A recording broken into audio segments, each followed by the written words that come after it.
তো এখন আমরা ওপেমের এক্সপেরিমেন্টাল সিমুলেশন দেখবো যে স্পেসে কিভাবে সিমুলেশন করে আমরা একটা ওপেমের স্লিউ রেটটা বের করতে পারি। এর আগে আমরা স্লিউ রেটটা কিছুটা একটু দেখে নিই।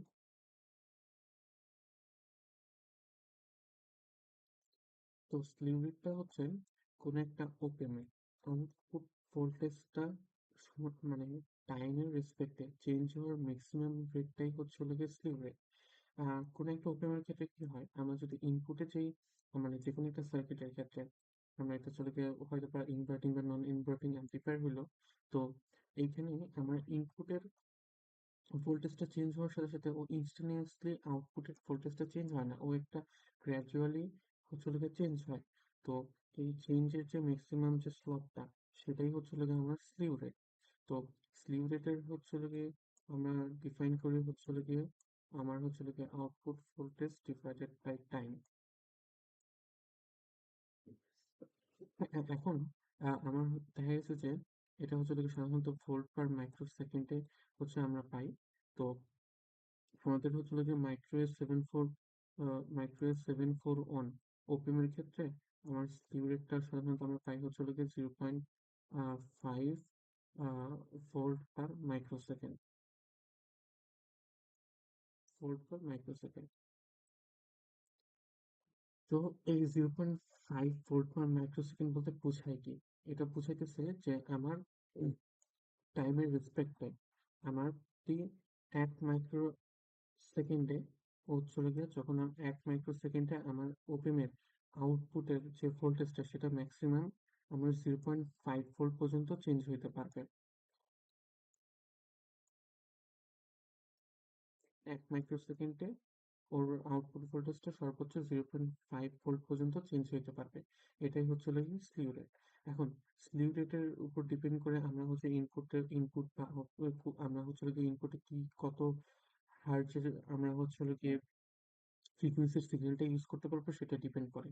তো ওইটা আমরা বের করি slew rate equal to twice pi F M. এটা ম্যাক্সিমাম কত ফ্রিকোয়েন্সি আমরা অ্যাপ্লাই করতে পারবো, আর এটা ভিপি, এটা আউটপুট পিক ভোল্টেজ। তো এখান থেকে স্লিউ রেটটা জানা থাকলে আমরা এই ওই ওপেনটা দিয়ে আমরা ম্যাক্সিমাম কত ফ্রিকোয়েন্সির সিগন্যালটাকে আমরা আনরিস্ট্রিক্টেড ভাবে পাবো, সেটা আমরা বের করতে পারি।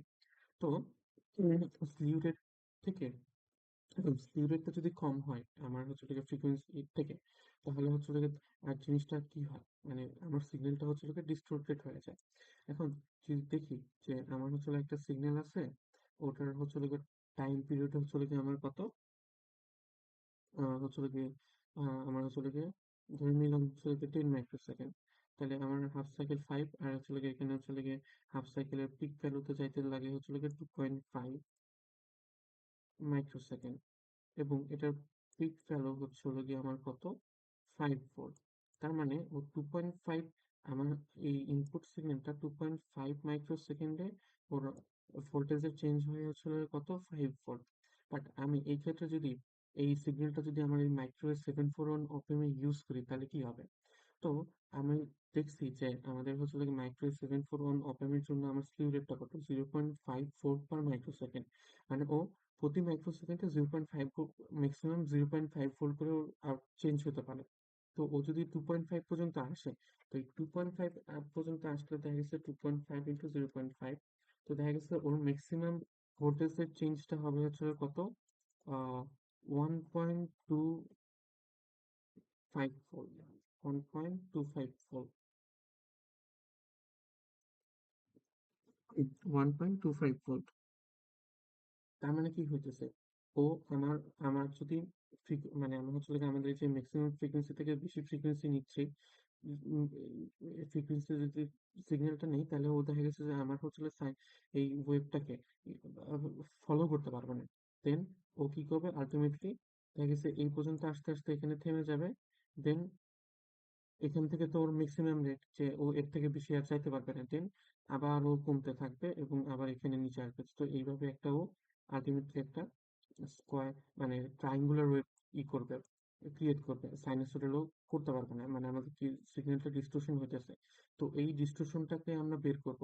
তা আমরা কি করব, সিমুলেশনে একটা সার্কিট আঁকবো এবং ওইটাকে এমনভাবে রান করবো যাতে হচ্ছে কি আমার আর এটা মানে হচ্ছে কি আমার সিগন্যালটা হচ্ছে কি থাকে, আমার হচ্ছে কি আমার পজিটিভ থেকে নেগেটিভ স্যাচুরেশনের মধ্যেই থাকে।